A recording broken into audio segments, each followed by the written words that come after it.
The North Face is refusing to make jackets for a Texas oil and gas company, reportedly because it didn't want to be associated with fossil fuels. But there's a problem here. Take a listen. Globally, 60% of all clothing fibers are made out of oil and gas. For North Face, it is likely 90% or more. So North Face is not only an extraordinary customer of the oil and gas industry, they are also a partner with the oil and gas industry. Here now to weigh in, Wall Street Journal associate editor and Fox News contributor, John Bussey. John, great to see you. Good to see you, Jackie. I mean, the ad kind of says it all. Your reaction to that? So it kind of makes it look bad for North Face, right? That they are saying, look, we don't want to be associated with your brand. You're in the oil and gas business. Because we like to be associated with things that are viewed as renewable energy and sensitive to climate change and supportive of the environment. But as you point out, a lot of the products that North Face makes are petroleum-based, or the activities that it encourages, outside. We drive to those activities, or we have skis that are made out of petroleum products. That's the marketing advertising problem for North Face. And it's going to be an issue for all of us, as the country moves more toward renewable energy over the next several decades.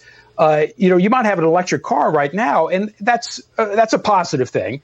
But reflect for a moment on the fact that you're plugging it in at night and you're getting electricity from a coal-fired plant, down the road. There are going to be these glitches and moments of inconsistency, I think, as this transition takes place. Okay, North Face is being called out for hypocrisy on this specific situation.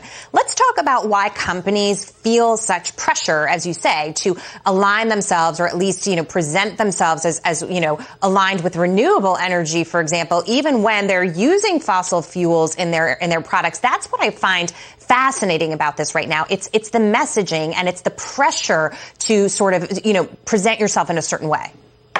Well, it's a pressure from all sides on all issues. There are companies that associate themselves with several different social issues, political issues, voter suppression, gay marriage. That'll be on both sides of those issues. And that's because they're catering to stakeholders. Stakeholders might be their employees. They might be customers. They might be shareholders. It might be the board. So you're seeing this more and more in corporate activity, companies taking a step forward into social issues that in the past they might have avoided.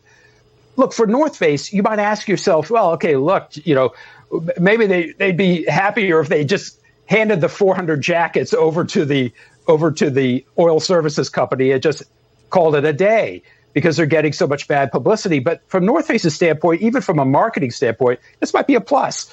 For those people that it's trying to attract to its brand, younger people who are environmentally conscious, they may see North Face as kind of stepping up to the oil industry. Now, mind you, the oil industry, the fossil fuel industry has, helped build a $22 trillion economy in the United States. But on these politicized issues, from a marketing standpoint, it might not be a negative for North Face. Okay, well, in the last minute that I have with you, I want to talk about fossil fuels in general. And when you look at the data, you can actually see that U.S. production is going down, and we are starting to import again because of all the different policies, essentially giving our fossil fuel business away when President Trump was trying to keep it here at home. The bottom line is we're not going to switch to renewables overnight. So at least for the time period, I know fossil fuels are evil in this country, but wouldn't you want those jobs and those salaries to stay here?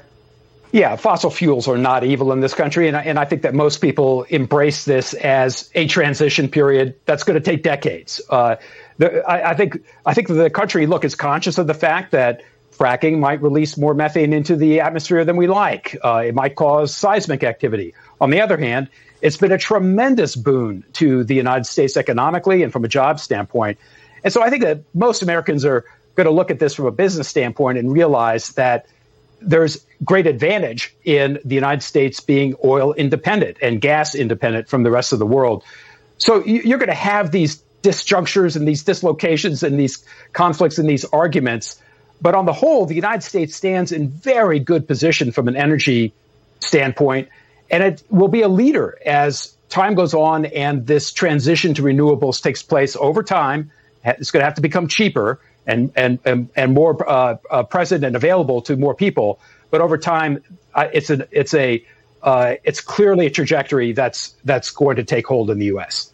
I hope you're right, sir, that it takes time and that the prices come down and that the administration doesn't just sort of force us to make this move before we're ready as a nation. But we'll see how it plays out. Thank you so much, John. Great to see you. You bet.